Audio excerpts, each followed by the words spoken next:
हो, कितीतरी विकले न जाणारे फ्लॅट्स असतात.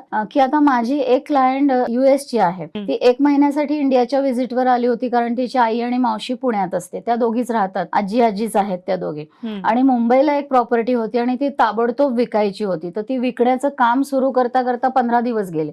तिची परतीची फ्लाइट बुक झालेली होती आणि ती मला म्हणाली, की "मॅडम 20 दिवसाच्या आत आपल्याला हा मुंबईचा फ्लॅट विकायचा आहे. अशी काहीतरी रेमेडी द्या, की हा फ्लॅट विकला गेला पाहिजे." म्हटलं, "गॅरंटी तर मी नाही घेऊ शकत, पण हा एक ट्राईड आणि टेस्टेड उपाय आहे. तू हा कर." म्हणाली, "माझं अजिबात बजेट नाहीये सध्या, खर्च खूप झालाय." म्हटलं, "तुला बिनखर्चाचा मी उपाय देते." आणि बिनखर्चाचा उपाय दिला आणि तिचं खरोखर 11व्या दिवशी मुंबईचा फ्लॅट विकला गेला. सो तिने मला रिव्ह्यू पण दिला आहे Googleवर ह्यासाठी. हं, हं, असे हं. खूप छोटे-छोटे अनुभव असतात, की पैसे प्रत्येक ठिकाणी म्हणजे रेमेडीज खूप महागडी रेमेडी केली म्हणजेच खूप मोठा रिझल्ट येईल. 2 लाखाचा जेमस्टोन घातला म्हणजे जास्त रिझल्ट येईल असं नाही. हं. जेमस्टोनच्या बाबतीत सुद्धा जोपर्यंत तुम्ही वापरलेला जेमस्टोन त्याचे व्हायब्रेशन्स आणि तुमच्या बॉडीचे व्हायब्रेशन्स अबोव्ह 85% मॅच होत नाही, तोपर्यंत ते जेमस्टोनचा तुम्हाला गुण येत नाही. मग तो किती बरोबर, लाखांचा असला तरी. बरोबर. हे मॅटर करत नाही, की जेमस्टोन किती हजारांचा किंवा लाखांचा आहे हं, किंवा तो कोणाकडून घेतला आहे किंवा सोन्यात घातलाय की प्लॅटिनममध्ये घातलाय. हं. चांदीत जरी तुम्ही घातला तरी त्याचे एक्सलंट रिझल्ट्स येऊ शकतात. Perfect gemstone सुचवणं